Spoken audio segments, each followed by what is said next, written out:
ค่ำคืนวันนี้ภาพปฏิการรถเกี่ยวข้าวพี่น้องรถเกี่ยวข้าว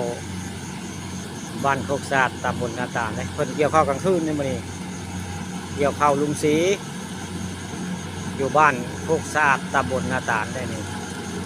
เพิ่นบริษัทคนในปีนี้ใช้รถเกี่ยวอยู่ใกล้เครื่องใกล้ซานผู้ค้าปานคำผสมแหละนี่ก็เป็นภาพเหตุการณ์เพิ่นใช้รถเกี่ยวได้เกี่ยวกลางคืน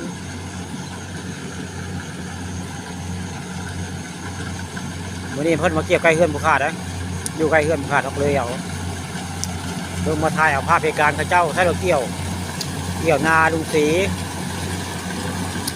บ้านโคกศาสตร์ตำบลนาตาลอำเภอตะงอยจังหวัดสกลนครนี่คือเกี่ยวข้าวอยู่บริเวณบ้านโคกศาสตร์พี่น้องเอ้ยนาผู้ใหญ่ซื่นมงคลหรือว่าลูกเขยผู้ใหญ่ซื่นนาลุงศรีจ้อยเพิ่น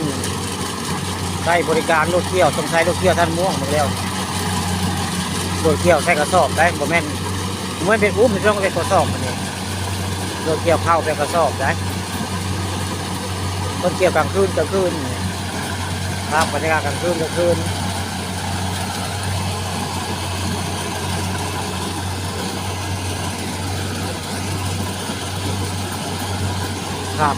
พักทองคำผสมก็เลย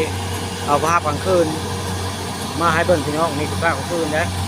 เกี่ยวข้าวนาลุงศรีมื้อนี้เกี่ยวกลางคืนนั่นเองเกี่ยวตัวแรงนะทุกมื้อเพิ่นมาเกี่ยวได้นี่พระเจ้ามาตอนค่ำพอดีได้มาเกี่ยวนาลุงศรี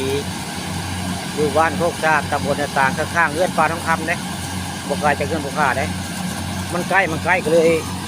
ลงมาถ่ายเอาภาพบรรยากาศกลางคืนให้เพื่อนผู้ติดตามได้เบิ่งเลยง่ายว่านี่เดี๋ยวเขาเกี่ยวข้าวกลางคืนนี่พี่น้องนี่ใช้รถเกี่ยวข้าวได้เกี่ยวข้าวนาลุงศรีบ้านโคกศาสตร์ตำบลนาตาลเพิ่นบริษัทคนเกี่ยวได้มื้อนี้ปีนี้เพิ่นใช้คนเกี่ยวนะรถเกี่ยวพี่น้องปีกายใช้คนเนี่ยปีนี้ใช้รถเกี่ยวนี่ส่งไทยเพิ่นบ่เลี้ยงงัวบ่นอกเพิ่นจังบ่ได้ใช้รถคนเกี่ยวนี่คือภาพบรรยากาศกลางคืน